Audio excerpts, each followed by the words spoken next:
So in this video, what I'm going to show you is how to sell and attract the perfect client and position yourself so you're in a situation so that you can structure the pitch to the brand story. So what I mean by that is I'm going to show you how to sell brand stories and show you how to structure and position yourself in a way that you are putting yourself in the best position for success. I'm going to show you why brand stories are the most important assets of 2025 and why I think brands will invest, but I'm also going to show you how to attract and to make it magnetic so that they will do that and they will invest with you. So saddle up, get some popcorn. Don't forget to like, unsubscribe to the channel, and I'll see you on the inside. Okay, let's get into it. I'm calling this video Stop Selling Video and Start Doing These Instead.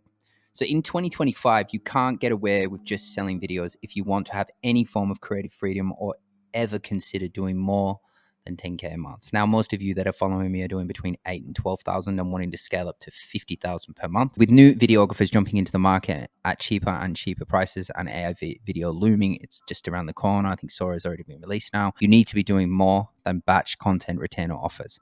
This video is going to give you the one visual asset, and I really think it's an untapped opportunity for you, whether you're a creative director, editor, or a videographer. This is the one asset that I think is completely and utterly untapped, and it isn't a commodity service. And this is the thing, like a lot of videographers now are just stuck in this sort of human tripod commodity trap where they're just selling these services that are just not going to get them where they want to get, especially if you're wanting to build a viable business for you and your family so you can take yourselves to the next level and also be creatively fulfilled in the process. Okay, so I call these assets brand stories. And for those of you that know my content, you'll know how big I am on brand stories. So this pivot is for you if you're tired of just offering packages that are nothing more than stacked videos, talking head videos. You have the thirst for storytelling, but you have the inability to get clients to buy in, and you need to be seen in a better way. Producing an endless stream of content for content's sake is draining your passion. Did mine. Like the one thing I couldn't stand doing was just doing these pointless, mindless, like empty, shallow type of videos that just didn't creatively make me feel like I was proud. Like a lot of us get into this shit because we want to be proud of what we're doing. Like we actually want, like we're not in it to just create talking head videos and do them on batch. And yes, they're good. And I still think that the client gets somewhat value from an awareness point of view, but definitely not something that I wanted to do full time, especially if I was involved in it. Now I would set up a junior team, different story, but like if I'm involved, I'm not wanting to just do talking heads. You see other people doing the work that sparks your passion in the industry. You probably see a lot of people, and especially if I was living on Vimeo, like watching Vimeo staff picks and looking at other creatives, people that won awards and, people that put together stuff that would like had to come from the soul or from a different place in their body. Like it wasn't just something that they just mashed together or something that was just quick and dirty. It was something that was somewhat art and emotional connection and inspired me to want to dig deeper into my creative sort of output. But somehow other countless late night, month after month, quarter after quarter, you're stuck in the same position doing mundane work to cover the bills, which I've all been there. I was there, and make it as a creative, but not the type of work you're proud of or go into the industry to create. You never got into it for this. So you struggle to turn one-off clients into long-term retainer partners. I call them story partnerships, and I'll show you how to do that, or I'll at least speak about it. Selling video is capping your growth. Okay. Zero leverage. So when you're selling just like talking head videos or social media content or content that is just like not really designed for a stronger purpose than just the client having sort of video for video's sake. Maybe it's frequently asked questions. Maybe it's a talking head. Maybe it's just a podcast, so to speak. And they're one of them clients that just want to be a wannabe like podcaster. You know what I'm saying? And I know you know what I mean if you're on the other side of this, watching this. And you're just taking splices of it and you're just throwing it up for the sake of throwing it up. Just like there's no leverage in that because you're easily replaced. That is a commoditized service. And this is the big thing that I'm going to be talking about is getting out of that commodity trap, getting away from that human tripod trap and getting into what I call being a brand story creator, like voicing your client, differentiating your client, creating emotional connection with their prospects and their marketplace, gaining market share for your client. This is how we start to have much more higher level concept conversations that are turned into more of a substance. The client just instantly sees that you have more value. Selling on time, because you're always selling videos, and this was my big thing, the technician, the human tripod I call it. You could become a commoditized service valuable only through your skill set and time, meaning you only have 40 to 60 hours a week to sell. That's the clinch right there. You only have, like, even if you're crazy busy, let's say 80 hours a week, you're sleep deprived, you're fucking, like, you're stressed to the wazoos. If you've got a girlfriend or got a wife or got a family, you're not seeing much of them because you're nonstop editing, you're nonstop. It's like the worst thing you can fall into. Now, a lot of us end up starting here, and that's a good sign because it means people want what you have, but it's not a great thing to sustain. So fails to get results. A lot of the time, the client will need more than just a video to succeed, meaning they'll need to hire you thinking posting your videos will solve everything, but end up disappointed and unlikely to work with you again. And that's the issue. It's when you start creating and thinking and letting them lead instead of being a leader of men and actually demonstrating high value and leading the conversation, you end up listening to what they say and they have a freaking clue what they want to do. And when you end up going to do it and you give it to them and then they're like, well, I'm not using you again. And it was their idea. The whole thing started off with their idea and you listen to what they said, and this can lead to a disaster. And this is why pushing back and saying, nope, I'm not doing that. This is what I think we need to do. This will add more value to your brand. Now, brand stories to me are the holy grail. You're selling on impact, not time. When you sell brand stories, you no longer become tied to the time it takes, but instead the impact and the value you deliver, meaning your budget's massively increase. And I'll show you some stuff in here that's going to help you find where you can place these brand stories or how you can find them. So just hold on. Seen as an authority, you are seen as an authority. You're seen more as a creative director than you are as sort of like a videographer or an editor. Telling clients brand stories demands you have control of the creative direction, which in turn forces you to be seen as an authority in the eyes and giving you leverage. Value retention, because your focus shifts from time to delivering impact. When you become a brand storyteller, the value you provide to clients increases, which in turn leaves you far happier client and one that is likely to be retained, and you will be happier. You're getting paid way more and you're making shit that you actually love making. Creative freedom leads me to that point. Crafting brand stories lets you explore your creativity and brings a brand narrative to light, enhancing your sense of purpose and joy in the work. It really does. This is a big thing. Brand stories, especially if you have like a big story to tell. And one of the best types is the impact stories. You know, like if you're working in the medical field and you take someone that was potentially really not well and you tell that story of how they rebuilt their health, and that can have a profound impact and can really, so that message can spread wide and have a huge, and as storytellers, we know this. We know that our stories, if they're told right, this is how we shape culture. It's how we get our messages across. It's how people, movements can be started from the correct brand story. The other benefit is that work less, earn more. Now, a lot of you that are watching are not that driven by money, but like a lot of us in the creative space are not. We didn't come into this driven by money, but what happens to us is we end up getting frustrated, like fully frustrated, because we know we're worth way more than what we're actually charging.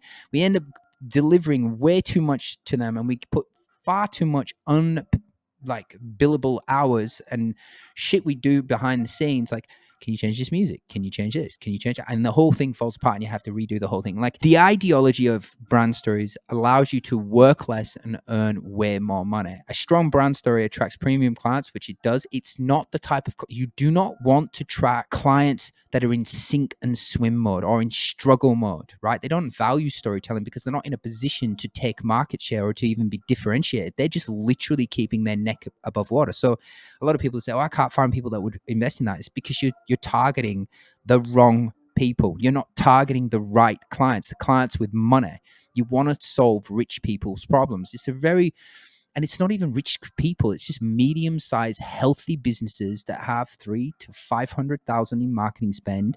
And you are going to say, look, let me tell a story that is going to differentiate you and help you, build trust, raise the perceived value, help you create an emotional connection, as I said, differentiate you and take market share by creating a brand story. And now you can work less and earn more if you come up with the ideas, because people are paying for the ideas. They're not paying for really the execution. We know that the execution obviously still is heavily, even now for the next 12 to 18 months, I would say it's very much, if you're skilled at what you do, it's going to depend on you, right?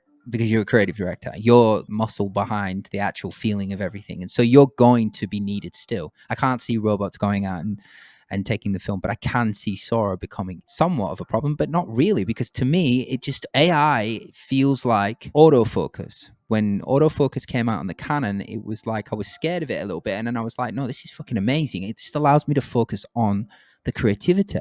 It's one less thing that I have to do. AI should be looked at as just autofocus. It's just going to speed you the fuck up. That's it. That's all it's going to do is speed you up. So work less, earn more. This is one of the biggest reasons. Now, how to sell brand story, understanding your prospect's customer journey is arguably the most important thing you can do, is understanding your niche. And hopefully by now, if you've been following me a while, or if you're in the Growth Academy, which is for free at the moment, we will be charging for it. So get in there. If you're watching this, get into that school before I charge you, and come to the weekly Wednesday sessions. But if you know me, you'll know that the way we sell brand stories is by looking first at your niche's customer journey. We need to understand what a typical, from no client to client, end to end customer journey is for your specific niche. It is really good for you to understand that, because that's where you get your ideation and your ideas from creating a brand story. Is where can this plug in? Where is the most important component? So what I'm going to do is I'm going to show you. Okay, so the first part of like someone's funnel, like if we look at a funnel, like an actual how people come in. First, they're made aware, and that can be through billboards. Traditional media was like billboards, radio, TV. That was it, right? And now it's more like social media and short form content. That would be like awareness, okay? And ads and testimonials, TVCs, UGCs, and educational brand story. Like, these are the things that make people aware of a brand or a product or a service. The second part is consideration. This is like VCSLs, this is you can ask questions, this is education offers, this is Wi-Fi contribution brand stories that lead people to making decisions. So first you're made aware of this thing that you want. And you're like, yeah, I've got this problem I need to solve. And now I'm looking at this particular person and looking at that particular person. What I would consider that as consideration, that you're in the consideration mode. Person's now measuring apples with apples. Now, the only thing, if two things are exactly the same, the only thing that's going to differentiate them is the story they wrap around it. Let me give you an example. Two pens, both the same price, both used pens. One was used by Steven Spielberg to write Jurassic Park. One is just a normal pen. Because there's a story wrapped around that particular pen, now it's just worth way more. All right. And so this is what you come into doing. It's like, all right, we're in the awareness phase. Can we create some ads for them? Consideration, can we now create a brand story that pulls on the emotional connection? Then there's conversion. These are offers, impact stories, testimonies, proof points. It's really big on proof points, like this thing works, or the story of using this thing. And then there's sort of nurture and retention. What can you do ongoing with them to create this sort of brand's voice around helping them nurture them clients so they actually end up buying, right? This would be arguably the most sensiblest. Now, there's a lot of complex funnels out there, but this one is probably the most simplest one that I can give you, for you to start wrapping your head around how can I sell these different creative assets that's going to help them in the breakdown of their customer journey. Now, most customer journeys go through this situation. I'm going to give you an example. This whole thing is just one of my clients' sort of funnels. I would say it's one of my funnels. I didn't create everything here. In fact, I did not a lot. I only did the one or two things for him.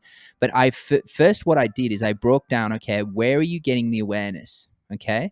So there was organic traffic that was being put out. Then there was paid traffic. This is again awareness. And then there was organic outreach, which him and his team did. Now, they had a landing page which would show the product, and then it would go to, obviously they would sell something, which would be like a very well constructed landing page that would put. Then the second part was the order page. Now, they would either sell a low ticket, which would attend an event, or it would be email swipe, so it would go through a whole nother sequencing of this, which is case studies, educational stories, which if they said no to this, but his main objective was to fill the event. Now, when he filled the event and delivered on that event, it came to about day 3 where he was about to sell something. And I assessed that in his customer journey, in this part here, in the conversion section, this is where he most needed a brand story. This particular one was for me. Now, there was other ones that I created as well, like ads was created, consideration was expected. Like, this is just an example of just one offer that I created, right? This was given to the client just before they were about to go to the upsell, and that upsell was quite healthy. It was like a $45,000 to $50,000 production, like a like upsell, like to another product. And that brand story helped my client get to that point. Now, when I'm selling this, I'm not selling this as a commoditized service. I'm not selling this as a, hey, let me just slap something together. I'm selling this from a point of strategic content through emotional psychology that can help this client sell more $45,000 XYZ products at the back end of that. Okay. And this is where the value comes in. This is how we start to sell outcomes and impact versus videos. We're not selling videos, we're selling branding, we're selling conversion, we're selling consideration, we're selling emotional connection, we're selling perceived value, we're selling differentiation. And this is what gets me excited, because I feel like if you can get this in your mind and understand this, you will be able to have a much higher level conversation with brands that you're speaking to. Okay. So really understanding people's customer journey. And this is where, like, if you're in a niche, which you should be in a niche, because if you're not in a niche, you should be. And if you're not, you need to get in the Growth Academy quickly, because I'm about to change it all. And you need to go through that content ASAP. You should be able to find the link down below. And if you are the type of person that's doing between 8 to 12 and want to scale up to 50, just contact me and we can put you into the 500K brand story creator program. And for those of you, while I'm on the freaking plug, if you can't like and subscribe, then comment and show this video some love, I would really appreciate that. It just helps the channel grow and it encourages me to keep trying to help you guys out. So awareness, consideration, conversion, and then nurture retention. And this is what I really want you to take away from this particular video, is understanding these 4 components and then thinking to yourself, okay, with my niche, what kind of assets can I create for this? I mean, some of you should be watching this and now thinking about all your past clients, especially if you're established 3 to 4, 5 years and you've been working with people. You already should be starting to get some ideas from just what I'm saying now. You should be thinking about how can you contact your client to say, hey, I was just looking at your website and I realized that when people are thinking about working with you, there's no brand story here. There's no this here. Or your conversion piece, when I look at where people hit your buy now button, there's nothing there that's enticing me to proof point to, like, let me create some proof points, like some testimonials around this. There's some high level cinematic testimonials that actually drive sales for you. Now, what you're doing is you're creating a conversation that is about them getting an outcome. We're no longer talking day rate, half day rates. We're not talking time. We're talking about impact and outcome. Outcome. We're selling outcome. And understanding this framework, these things in front of you, I fundamentally think that this will change your life if you can get your head wrapped around this part. So a super important part of this is understanding funnels and understanding flows of a customer journey. Customer journey is probably the nicer way of saying it. For those of you that work directly with ad agencies, they would like to talk like funnels, but understanding that how video components help through this and amplify sales, trust, perceived value, emotional connection, differentiation is very big, especially if you're working in a niche that's heavily commoditized, like solar panels, lawyers, plumbers. If you're working in them type of niches, they definitely need more differentiation. So going back to the video, to the worksheet. So that was an example of something that you can do. And that's probably the most valuable thing that you can take away from this particular video, because it's going to start helping you not only have a better conversation, but it can also help you design an offer if you can see some patterns. So wrap your brand story in a methodology. And this is the other thing I want to talk about, is like, once you have something that you think is working or dialed in, and we go through a process in the 500K brand story creator model where we do a project 5 and we run it through 5 times through what we call an insight wheel. That insight wheel cleans up what is not working for the client so that you have what we call a dialed in offer. Once that is dialed in, meaning your offer is completely and utterly dialed in, then what we'll do is name it. And we name it a mechanism or a method or a model. We call it a creative model, a structure, something that makes it unique. And we call it creative intellectual property. So it's your process. They can't buy it anywhere else. You've named it. You've got a way of doing it. It's your perspective. It's your creative intellectual property. Okay. Very important. Deliver impact as a solution. You'll only ever stop being seen as a commodity. And this is the thing of 2025. When you're following my channel, this is the shit I'm going to be talking about. Being a commodity and being just like a human tripod and treat like a creative technician, you're running so much risk there because of the AI stuff coming and because of younger people coming into the market. We have to be acting more as the agency. We have to be acting more as a creative director than we do as just okay, I'll check the ISO, I can do the color balance on that, or I can change this, I can change that. We have to come with more ideation. Conceptualization is everything, right? To these clients, this is what they're going to be looking for in 2025. Deliver the impact as the actual solution. and position and frame control. So to fully maximize the budgets of the brand stories you sell, you must be positioned as an authority. All of the above will help solidify that position in your prospect's eyes if done correctly. And this is thing like your personal brand. And we're going to do a workshop very soon. I think on Wednesday, we're doing a workshop on personal branding, like for filmmakers, specifically for filmmakers, so that you can raise your credibility and raise your authority. You want to have high social market value in the eyes of the brands that you're working with. It's very, very important. However, in that moment of the sales call, you must also ensure that you maintain frame control. And that's obviously just knowing that your value, knowing your worth, knowing what you're doing, and knowing everything. For those of you that are watching and just want to share, I don't know if you've seen Brianna, she just got a killer deal and she's doing really well. If you want to take advantage, and this is just me sort of saying again, if you want to skip all this and right, trying to figure this stuff out, and you're in that position of doing, I don't know, doing 5 and 12,000 a month, I think 8 probably better, and 12, and you want to scale up to 50, we do have a program called the 500K. It's invite only. We have to meet you first. We have to get to know who you are. There's thousands of videographers with lots of problems, but there's very few people in clout. And so we have to be super selective on who we let in. We know who we can help. We know who we can impact. We know we can't. Yeah, so we'd have to meet you. But if you are interested in that, the link is somewhere down below. Just click it. It should lead to some kind of calendar or something, or connect with me on IG and just DM me and my team, and I will set up a meeting. Either you'll see me or one of my producers. But for now, I hope you enjoyed the video, and don't forget to like and subscribe.